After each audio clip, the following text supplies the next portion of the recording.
En Duralex Sedlex cumplimos 20 años de transmisión ininterrumpida gracias a tu sintonía. Con el patrocinio de OCRA, Oficina Coordinadora de Riesgos Asegurados, renovamos nuestro compromiso contigo de ser el mejor programa jurídico de la televisión en Morelos. Duralex Sedlex, conducido por el licenciado Carlos de la Rosa Segura.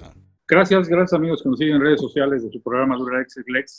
Estoy improvisando con esta contingencia a través de esta nueva aplicación denominada Zoom, agradeciendo infinitamente al doctor César de Osa, subdirector de los servicios de salud en el estado de Morelos, quien nos acompaña el día de hoy para dar continuidad a una entrevista que tuvimos ya hace unas semanas. Don César, doctor, la primera fase de esa contingencia. Hoy entramos, según el Distrito Federal, tercera fase. En Morelos no sé realmente en qué fase nos encontremos, y la segunda ya estamos entrando a la tercera. De acuerdo a los datos que hemos tenido, doctor, y a lo que pudimos compartir la vez pasada, pues esta situación sí va creciendo, sí va agravando. Desafortunadamente la gente no hacemos caso a las recomendaciones que se hicieran desde un principio, que usted hizo favor de compartir con nosotros, y que hoy quisiera que las pudiéramos repetir, no obstante que ya están más que dadas, pero que finalmente la gente entienda que esto va a poder crecer si no atendemos a estas recomendaciones, y que de una u otra manera nos diera también el contexto. Hay información, día a día cambia, nos bombardean con mucha información, tanto a nivel nacional como a nivel centro del país y estado. ¿Cómo nos encontramos actualmente en esta situación, doctor? Me gustaría que entráramos primero con las recomendaciones ya en esta fase en la que nos encontramos y finalmente demos el contexto general de cómo se encuentra la situación. Claro que sí, muy buenas tardes, un gusto saludarles, gracias por estar al pendiente de esta situación. Un gusto saludarte, Carlos, y darle seguimiento en esta parte, independientemente de los escenarios que hemos visto en las conferencias de la tarde por el subsecretario López-Gatell, las que nosotros tenemos todos los días a las 4 de la tarde en Casa Morelos con el señor secretario de Salud y el director general de los servicios de salud, y en el búnker que analizamos la información todos los días sobre cómo va aconteciendo esta parte de la epidemia. Lógicamente hemos visto que hay un incremento en el estudio de casos sospechosos y también en los confirmados, que de alguna u otra manera hemos visto que hay un avance importante en la preparación, en el diagnóstico que tenemos para esta fase 2 y la inminente llegada en los próximos días para la fase 3, que de alguna forma ya es la presencia de casos autóctonos o de transmisión comunitaria ante el antecedente que platicábamos en la sesión anterior de casos asociados a importación o casos asociados a contactos con pacientes positivos. De alguna u otra manera hemos visto que las acciones de mitigación, concretamente lo que necesitamos es seguir fortaleciendo las acciones de lavado de manos, el uso de alcohol gel y principalmente las acciones de sana distancia que hemos visto que iniciamos en el estado de Morelos desde el día 18 de marzo y que de alguna forma nos ha permitido enlentecer el proceso de los casos en el estado cuando hay estados cercanos que ya están en proceso ya de iniciar la fase 3 con un aumento importante de casos y que, bueno, hay estados que rodean al estado de Morelos, concretamente Estado de México, Puebla, que son megaurbes y que de alguna forma la concentración de personas es bastante importante y que de alguna forma nosotros queremos que en esta capacidad que estamos trabajando en el estado nos permita el poder generar tiempo para poder prepararnos un poco más y de alguna forma principalmente en capacitación y en agilizar los protocolos de atención que netamente en la fase 3 van a ser protocolos de atención médica. ¿Qué necesitamos? Incentivar y reforzar mucho la comunicación en todo el entorno, toda la parte intersectorial, que es las acciones que se están haciendo en seguimiento a los comités estatales de seguridad en salud, que lógicamente ese lleva a cabo el señor gobernador del estado, Cuauhtémoc Blanco Bravo, junto con el secretario técnico, que es el secretario de Salud, el doctor Marco Antonio Cantú Cuevas, y la parte de sesión permanente nosotros en los comités estatales de vigilancia epidemiológica y en el Comité Estatal Técnico Operativo de Seguridad en Salud, donde nos coordinamos de manera importante tanto con los municipios, con las unidades de salud, con las instituciones, para poder manejar toda la parte del seguimiento, vigilancia epidemiológica, coordinación, pero es fundamental el reforzar el mensaje que en estos 15 días que se amplían ya concretamente del 20 al 30 de abril, el respetar acciones no esenciales para quedarnos en casa. Es fundamental estos días de quedarnos en casa, por favor, la invitación a hacer hincapié que podamos hacer todos juntos para aplanar la curva, jalarla, Sí. que de alguna forma no se vaya de manera vertical y que no tengamos en un escenario que pueda ser muy lamentable, que es el que se espera y el que tenemos proyecciones para que no toda la gente infectada acuda a solicitar atención médica. Tenemos varios mecanismos que hemos trabajado en el Estado y que es importante comentar, desde los números locales del números COVID-19, la parte de teleasistencia que se habilitó hace algunos días, donde las personas se enlazan a la página de Servicios de Salud para Todos, Servicio de Salud de Morelos, en donde personal médico entrenado en vigilancia epidemiológica, en atención médica, nos permite el tener en casa el aislamiento de pacientes para poder disminuir el riesgo de exposición y que de alguna forma también con esa teleasistencia nos permita georreferenciar y darle una llegada óptima a los hospitales, a la gente que lo requiera. Es fundamental el que respetemos esas condiciones. Los municipios están haciendo también un gran esfuerzo por cerrar espacios. Sabemos que afecta mucho la economía, pero creemos que si hacemos que estén en casa el 90% de la población de Morelos, el riesgo de solicitar atención médica va a disminuir y lógicamente, aunque no podemos predecir que el menor gente sea infectada, pero que sea el menor gente infectada con síntomas de COVID, pero que se la pasen con datos leves, que no puedan tener problema y que los menos que puedan llegar a hospitales. Sabemos que ese escenario es muy alentador y muy soñador y no podemos pensar ni confiarnos que esa es la parte que pasará. Claro. Finalmente, hemos estado viendo las estadísticas de cómo ha ido creciendo en nuestro estado la situación. Hoy tenemos, decías ya una estadística, hay 9 muertos hasta la fecha nada más. Hay un número importante ya de casos en estudio que ha ido creciendo también, no confirmados, pero también ya ha ido creciendo la cantidad de los infectados independientemente de que se hayan tomado o no las medidas, ¿no? Claro. Sí, de alguna manera esta parte de nuevos casos conllevan que, como te comentaba, eran muchos asociados a viajes y hoy en día ya son contactos de pacientes positivos y en algunos casos ya son de familias que ya tienen en esa relación estrecha de convivencia y en encierro que someterse al aislamiento y aparte a estar con síntomas leves en casa compartiendo esa parte que afortunadamente ya tenemos casos recuperados, casos que de bien gente que la pasó mal en la fase aguda, pero que queremos que de alguna u otra manera los casos leves sean los que no tengamos mayor problema y las menos complicaciones. Podríamos dar una recomendación, cómo tratarlo en el caso de que en casa tengamos ya un afectado, tengamos ya un contaminado, y de una u otra manera es necesario el aislamiento dentro de la misma casa, el uso de utensilios personales, no convivir con las personas, aislarse en una habitación, y ese tipo de recomendaciones, si pudieras en su momento reforzarlas para que la gente sepa qué hacer ante esa contingencia, qué tomar, qué poder, independientemente de que están las líneas de atención en las cuales se pueden asesorar y poder atenderse a través de las líneas y tener las recomendaciones, me gustaría que las pudiéramos dejar aquí plasmadas, cómo podemos atendernos, qué es lo que tenemos que hacer si tenemos a alguien infectado, y de una u otra manera obviamente vamos a infectar a alguna otra integrante de la familia, ¿no? Claro que sí, es importante que aunque estemos pensando en la sospecha de que alguien pueda tener infección por SARS-CoV-2 o COVID-19 en casa, principalmente esa persona que tiene síntomas de fiebre, dolor de cabeza, la parte de malestar general, tos y dolor laríngeo, se pueda quedar en un cuarto. Hay familias que lo que han hecho es mandan a otro lado, a otra dirección de alguna casa para que esté solo esta persona, pero de alguna forma en muchos casos nos hemos dado cuenta que no es una cosa que se pueda resolver de esa manera. Por lo cual, estando en casa, haciendo esas acciones de separación de los utensilios de cocina, de separación de sus bienes o de cosas de uso personal y de alguna manera lavarse de manera aparte, utilizar las diluciones de cloro, ya sea de 10 mililitros en 1 litro de agua para estar desinfectando y para estar lavando esos utensilios.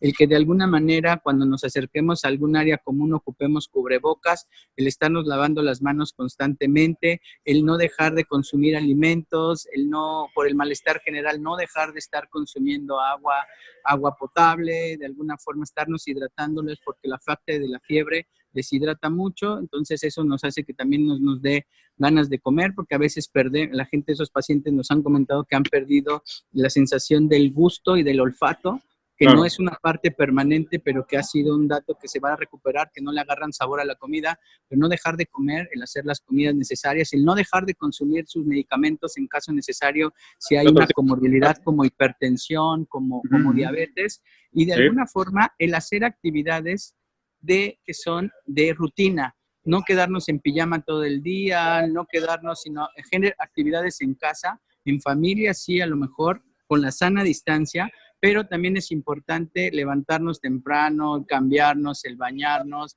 el hacer actividades de destreza mental que no nos permita estar pensando en este encierro, porque también una de las acciones que hemos visto es que hay parte de ansiedad, parte de estrés y de depresión, que es importante, que son complicaciones asociadas a esto. Entonces, es fundamental en estos casos y personas que son contactos, el no bajar la guardia, no confiarse porque mi familiar ya tiene, a mí me va a dar. Hay casos en los cuales hacemos acciones de sana distancia y del uso adecuado del cubrebocas y donde se disminuye el riesgo de transmisión. Entonces hay que estar muy consciente en estas recomendaciones y de alguna forma lo que nosotros queremos y esperamos es de que tengamos menos complicaciones. En el caso de la fiebre, doctor, me imagino que es similar a cualquier tipo de fiebre alta. Para poderla combatir son fomentos de agua fría, baños de agua fría, paracetamol, etcétera. O sea, esa es la forma en la que hay que bajar la fiebre para evitar que ésta se mantenga en un estado de riesgo, ¿no? Claro que sí. Hay que recordar que ante cualquier infección respiratoria aguda o también otro padecimiento endémico, que también hacemos diagnóstico diferencial en el estado, no para cualquier fiebre por dengue, infección respiratoria aguda, el caso de sospecha de COVID, el caso de sospecha de influenza.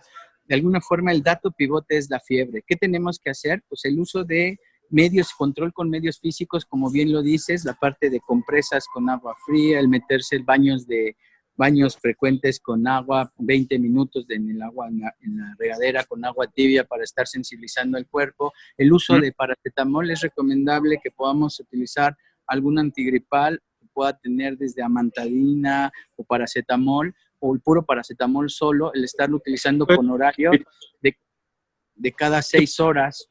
Y de alguna forma la hidratación oral es fundamental. Mucha gente recomienda enjuagues o colutorios de agua con bicarbonato o de manzanilla con bicarbonato. Hay que hacer uso también de algunos remedios caseros que se han comprobado en la historia que son útiles cuando podemos hacer el cuidado en casa.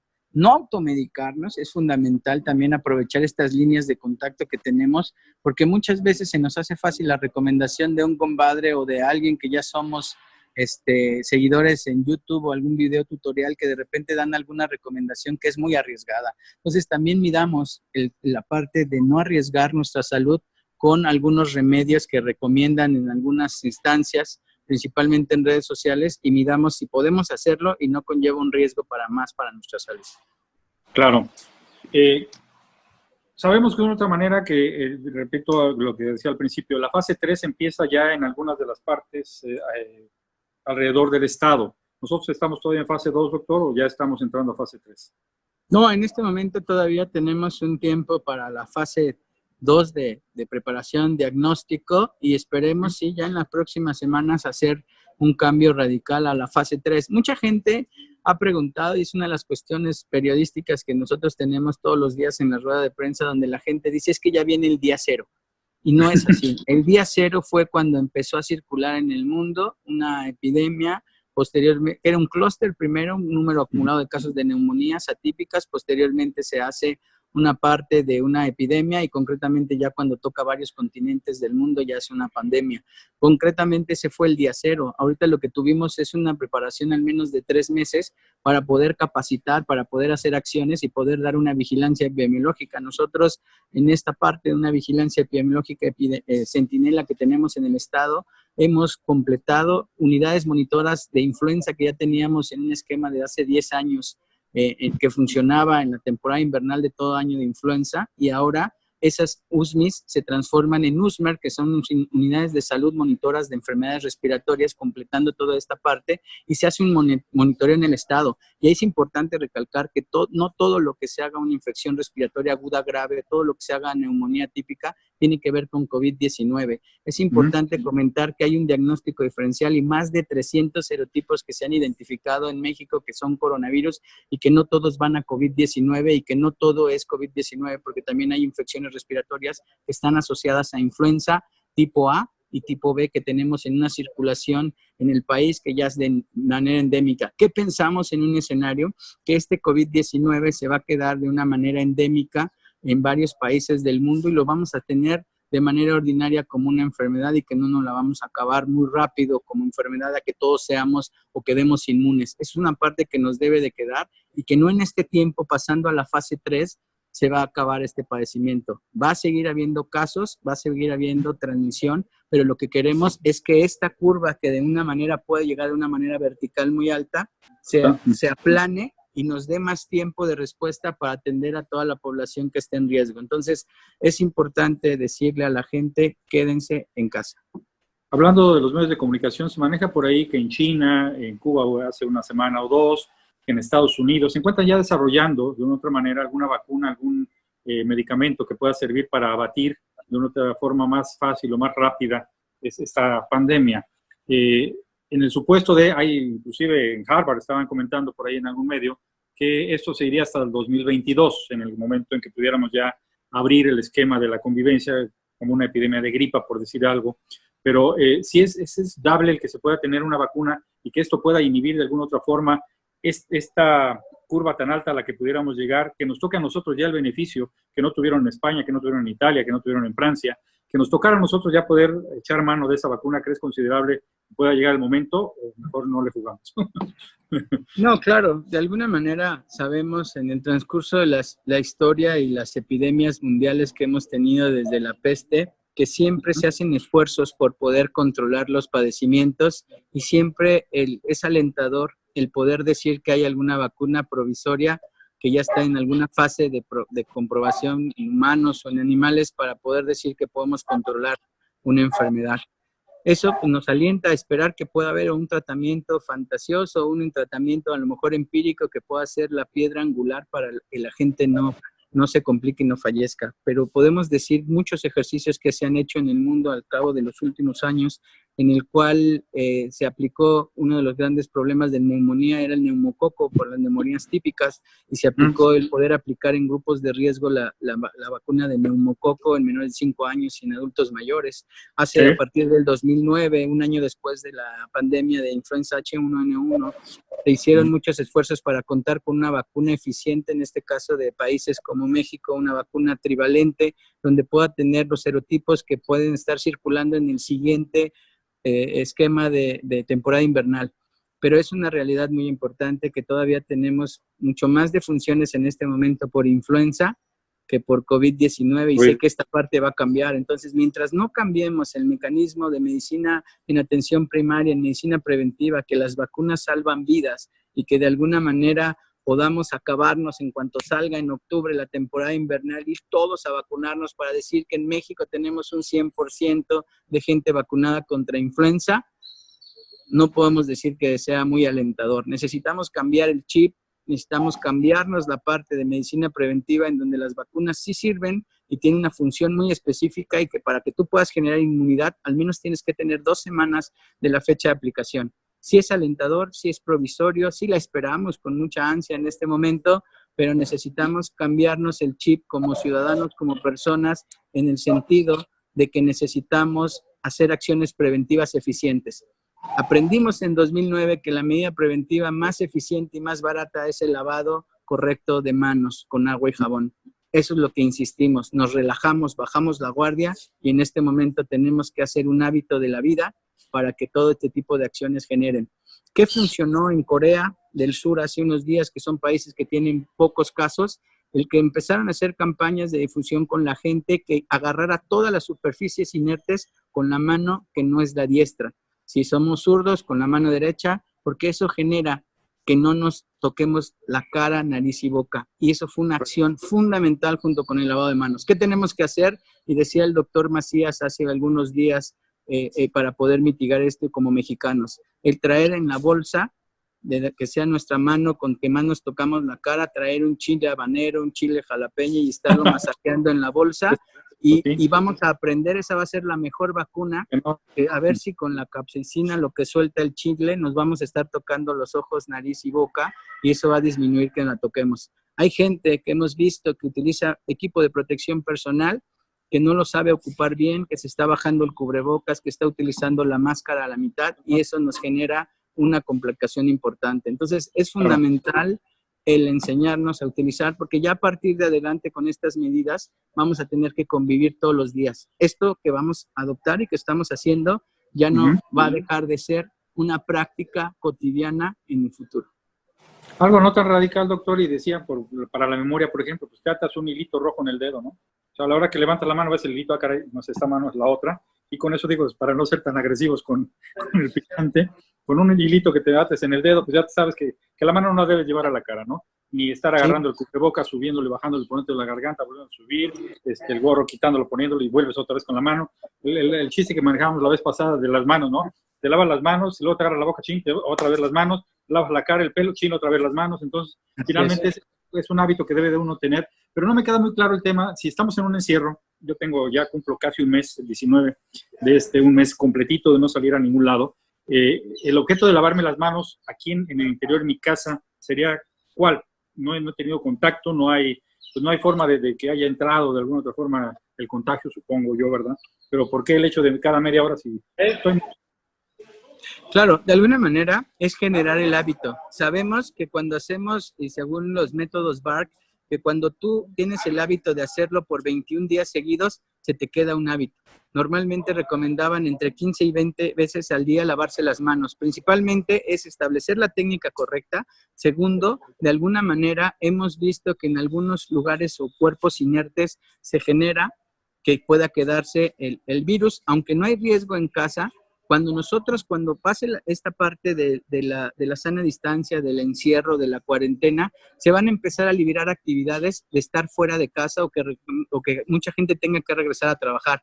Y si no tenemos esa precaución de disminuir esas acciones preventivas, esto se va a generar y vamos a tener un repunte importante de casos. Entonces, tenemos que generar, aunque estando en casa, las acciones y hacernos más obsesivos con la limpieza en casa. Lo que es recomendable, pues, para que no, como con el dedito, que no se nos olvide, ¿no? Que hay que estarse lavando las manos constantemente y que esto pueda coadyuvar a que la curva sea menos grave. Por último, porque ya se nos va a acabar el tiempo, tenemos casi 2 minutitos, creo. En el caso del sector salud, Morelos, hemos escuchado que hay o no hay respiradores, que hay o no, y que van a atender primero a los jóvenes y no a los adultos mayores. En cuanto a, pues, no hay medicamento, finalmente es atención y es espacios para atención. Vimos por ahí que se instalaban ya hospitales móviles, en fin.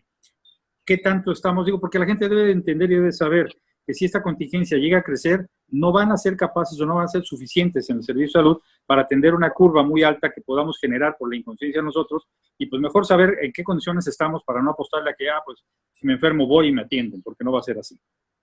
Claro, no hay país ni estado en el mundo que tenga una capacidad ni una proyección al 100%. Estamos nosotros limitando y haciendo todas las acciones importantes para que los datos o los casos leves son los que pasemos a lo mejor un mal momento de la viremia, pero que la pasemos en la casa con los nuestros y nos podamos recuperar como una gripa normalmente que mucha gente dice cada vez al año. Y que exactamente las pacientes o la gente que requiera o que tenga complicaciones son las que puedan solicitar atención en los hospitales. Ese es el límite ahorita. En un momento, en esa fase 3, vamos a tener un incremento importante de esa necesidad. No, y por códigos de bioética, aunque mucha gente que dice que vamos a preferir para intubar un joven que un adulto mayor, nosotros estamos convencidos por un juramento hipocrático que hicimos cuando egresamos para esto de atención a la vida, primero a la vida. Nosotros estamos comprometidos por la salud del Estado, estamos dando la cara, estamos al frente, estamos organizando, estamos coordinando, estamos teniendo también contención con nuestros compañeros médicos, porque de alguna forma también tuvimos que pedirles a muchos de ellos que se fueran a cuidar a casa, que estén en casa y desde allá estén apoyándonos. Hay mucha gente, muchos médicos comprometidos, mayores de 60 años, que son diabéticos, hipertensos, que regresaron a apoyarnos con esta teleasistencia, y es el motivo de orgullo de decir que esa gente sigue apoyando desde alguna trinchera las acciones.